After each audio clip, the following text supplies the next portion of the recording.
దాక్షిణ్యపూర్ణుడు, కృపాసత్య సంపూర్ణుడు, మన తండ్రియును రక్షకుడునైన యేసు ప్రభు వారి యొక్క ప్రశస్తమైన నామంలో దైవవాక్కు అనే ఈ అనుదిన ఆధ్యాత్మిక కార్యక్రమాన్ని వీక్షిస్తూ ఉన్న మీ అందరికీ నా యొక్క హృదయపూర్వకమైనటువంటి వందనాలు తెలియచేస్తూ ఉన్నాను.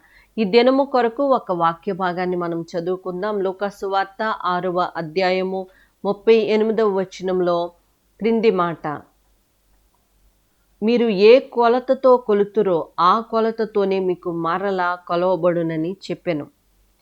ఇక్కడ మనం ఆలోచన చేస్తున్నప్పుడు మనం ఇతరులను ఏ కొలతతో కొలుస్తామో అదే కొలతతో మనం కొలవబడతాము అని ఇక్కడ వ్రాయబడి ఉన్నట్లుగా మనం చూస్తాం.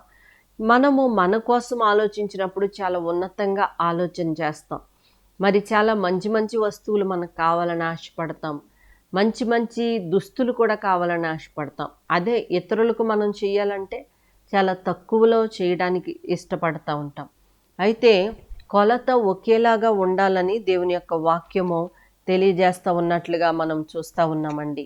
సామెతల గ్రంథము 20వ అధ్యాయము 10వ వచనంలో మనం చూస్తున్నప్పుడు వేరువేరు కుంచములు వేరువేరు తూనికరాళ్ళు యెహోవాకు హేయములు అని వ్రాయబడి ఉన్నట్లుగా మనం చూస్తూ ఉన్నాం. అంటే కొలతలో తేడా. ఇదివరకు మరి మన ముందు కాలంలో మరి బియ్యం కోసం అప్పుకి వెళ్ళేవారంట, కారం కోసం అప్పుకి వెళ్ళేవారంట. వెళ్ళినప్పుడు వాళ్ళ దగ్గర నుంచి తెచ్చుకున్నప్పుడు వీరు ఒక రకమైన కొలత, నిండు కొలత. అయితే వీరు తిరిగి ఇచ్చినప్పుడు నిండు కొలత కాదు, వేరొక విధమైనటువంటి కొలత. అంటే కొలతలో మార్పు. వారి దగ్గర నుంచి తీసుకునేటప్పుడు ఒక రకమైన కొలత, వీరు తిరిగి ఇచ్చేటప్పుడు వేరే విధమైనటువంటి కొలత. అయితే దేవుని యొక్క వాక్యం తెలియజేస్తుంది, వేరువేరు కొంచెములు వేరువేరు తూనికరాళ్ళు యెహోవాకు హేయములు, అవి ఆయనకి ఇష్టం లేదంటండి. మనం చూస్తూ ఉన్నప్పుడు ఇక్కడ రాయబడి ఉంది కదా, మీరు ఏ కొలతతో ఇతరులను కొలుస్తారో అదే కొలత మీకు కొలవబడుతుంది అని వ్రాయబడి ఉన్నట్లుగా మనం చూస్తున్నాం. ఇక్కడ మనం చూస్తున్నప్పుడు మనల్ని మనము ఏ విధంగా అయితే మరి ఒక ఉన్నతంగా ఊహించుకుంటున్నామో ఇతరుల్ని మనకన్నా యోగ్యులని మనం ఎంచుకునేటువంటి స్వభావాన్ని మనం కలిగి ఉండాలండి.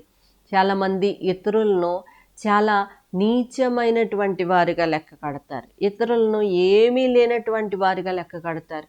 కొంచెం ఆర్థికంగా బాగుంటే, కొంచెం సౌఖ్యంగా ఉంటే, కొంచెం అన్ని వస్తువులు కలిగి ఉంటే, లేకపోతే కొన్ని ఆత్మలను సంపాదిస్తే, లేకపోతే కొంత పేరు ప్రఖ్యాతులు కలిగి ఉంటే, ఇంకా ఇతరులు చాలా హీనమైన వారు అన్నట్లుగా వారు ఆలోచన చేస్తారు.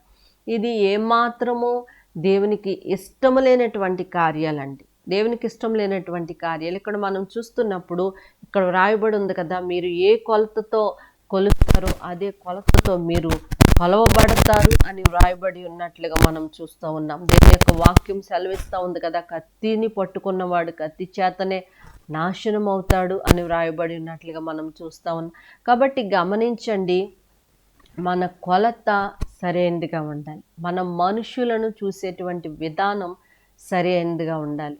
ఒకవేళ మనము హేళన చేస్తూ గనక ముందుకు సాగిపోతే కొన్ని సందర్భాల్లో జీవితం ఏ రోజు ఎలా ఉంటుందో ఎవరికీ తెలియదండి.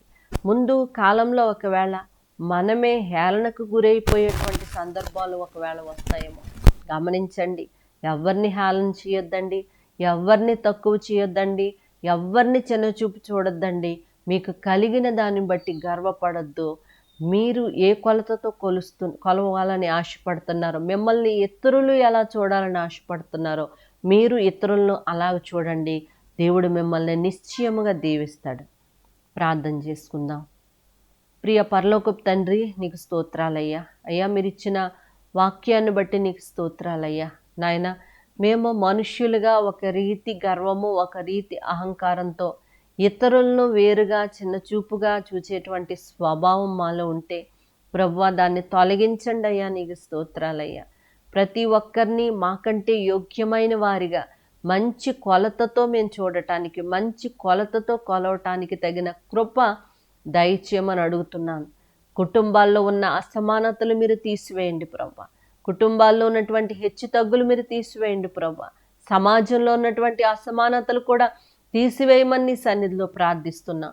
అందరూ ఏక స్వభావం కలిగి, ఏక భావం కలిగి, ఏక ప్రేమ కలిగి ముందుకు సాగుటకు సహాయం దయచేయమని నజరేయుడైన యేసు దివ్యనామంలో అడిగి వేడుకుంటూ ఉన్నాము తండ్రి. ఆమేన్.